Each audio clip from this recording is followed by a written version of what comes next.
Okay, y'all, this is such an exciting day. If you just saw that last short, 3 of the gals laid their first egg, which is so cool.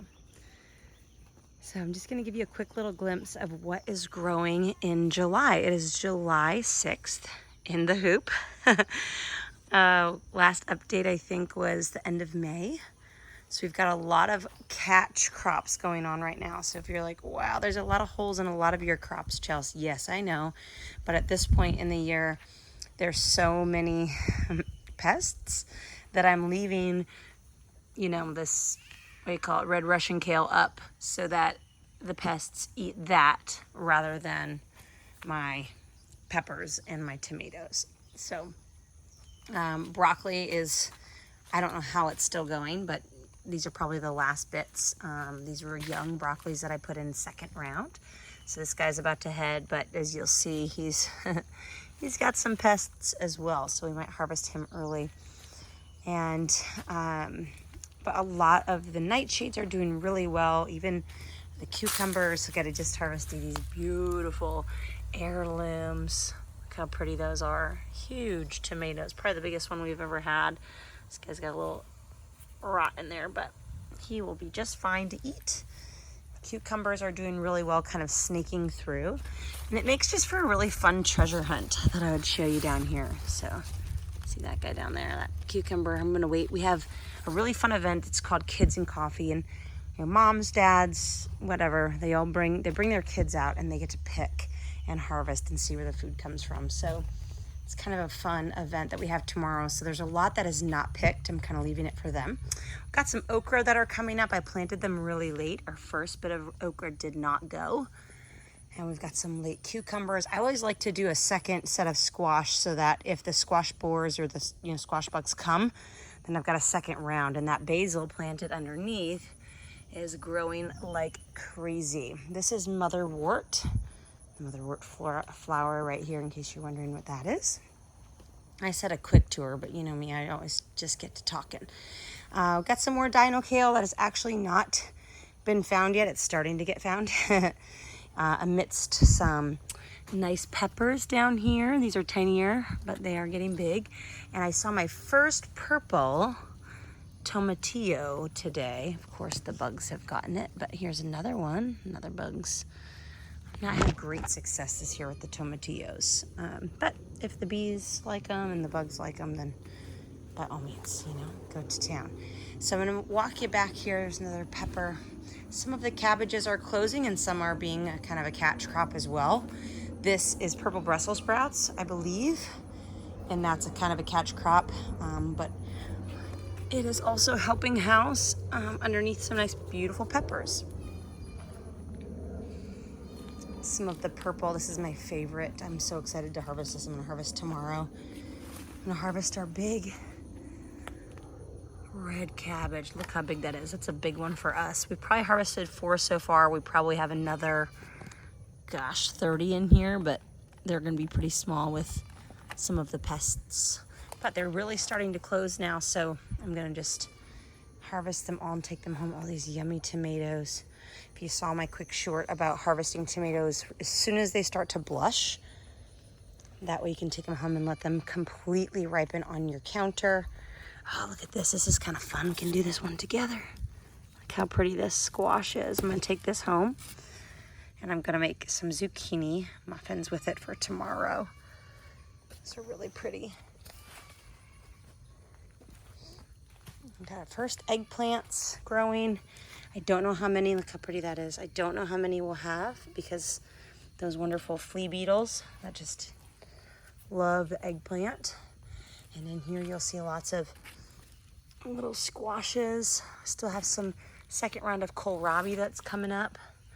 And we've got the rest of our beets that we'll probably pull this week as well. This is really fun. This is a pear tomato. Looks like a pear. They are so delicious. And they've actually set off a ton of fruit. All of my tomatoes, another different variety here, come from high mowing. Zinnias that are starting to really pop now. Another tomato that can be pulled. Come in here to just self-pollinate whenever I see little flowers. Look at those beautiful tomatoes over there. So we have at least 25 different varieties of tomatoes in here. Underneath here, I've got haricot verts. These are my favorite green beans to plant. And I'll probably plant another round as well. And remember, beans give back nitrogen to the soil, which is really great. Some hidden tomatoes in there that could be pulled. So many little gems around all the corners. These are Japanese cucumbers. These are those seedless ones that you find at the store. And they are so delicious. We'll probably pull a couple of those tomorrow and bite into those. So this is just in the hoop. We got a lot of peppers and tomatoes, and underneath some delicious curly leaf parsley. This is our row of cabbages that is slowly closing up. I think I showed you guys these already. This guy is definitely ready to come home tomorrow. This cabbage here and here. I'm letting this lettuce go to seed or to bolts that will have seeds that we can use for the next season. Oh, this is fun. These are purple green beans, and they're really a lot easier to find. We might have gotten, oh, no, they're still really crunchy. Those are good. Easier to find than the green beans, right? But once you cook these, they turn green, or they lose their color. So, just FYI.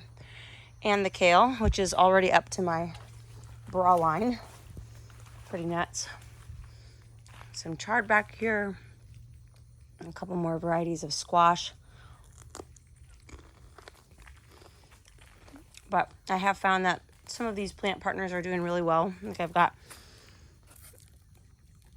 squash here, and he's doing really great, kind of bobbing and weaving himself through a tomato plant that I kind of let just go rogue just to see like what it would do. Back here, my beautiful blue dazzling kale is almost done. I think we'll probably finish her off tomorrow. Yeah, the caterpillars have found it, but that's okay. It served us really well. And we've had so much of it. I've not really ever had any issues. Look at this. Chrysalis shrimp. Don't want that in there. With my red curly kale.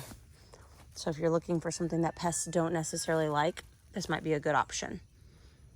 Because it's done really well. This is my tomato plant back here that looks like it has blight. So I'm going to have to get rid of that so that it doesn't spread to the other tomato plants. Some more squash variety back here. This guy looks like he's ready to go. We'll leave him for tomorrow for somebody. More beans. These are the Calypso beans that we'll let dry.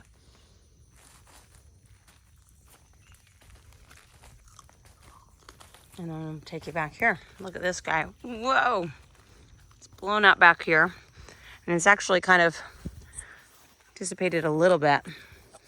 A lot of the squash have like put out so many fruit that they're like, okay, I think I'm done. So they're starting to wilt, and we've got a lot of great potatoes to harvest within this entire space. Lots of tomatoes, potatoes. There's a butternut over here. I wanted to show you this really cool squash. These are all of our San Marzanos. They're really good and hardy, so I stuck them outside. And they've been producing a lot of tomatoes. I have to make some tomato sauce. But these are fun. These are those blue Hubbard squashes. See? Looks like some pests got into that guy, but doesn't mean we can't take him home and still cook him up. And we just had our first sweet corn of the season. So there's some more over there that's probably ready to go. Same with down here. Just kind of fun. So lots of spaghetti squash this year. I tell you what, I think more spaghetti squash than we'll know what to do with, but it keeps, and if we, use it throughout the year, it will be worth it. All right, last little bit. I know I'm approaching 10 minutes. Thanks for hanging with. If you're ever wondering what are all these along the side here, they're all elderberries and hazelnuts and Chickasaw plums and service berries. Okay, so this broccoli out here, it's It's kind of like a shooting broccoli. Oh, we got a little baby butternut down here. That's cool. It's kind of coming up through the broccoli. But these little shoots will be delicious. Just raw with a little bit of hummus. All of our dahlias coming. And I really wanted to show you this guy. Sunflower. It's popped open for us. Look at her. She's beautiful. So, the side yard will slowly get cleaned up. All the broccoli will probably go within the next couple days. And we'll have some new stuff to put in the ground. Thanks for joining me for our July tour. Some yarrow flowers starting to flower here. So pretty. Yarrow is very easy to grow, I have found. Great medicinal properties. It makes a beautiful flower in an arrangement. So, okay, y'all. We'll see you in August, and I'll let you know what's growing. And we'll have a lot more eggs by then.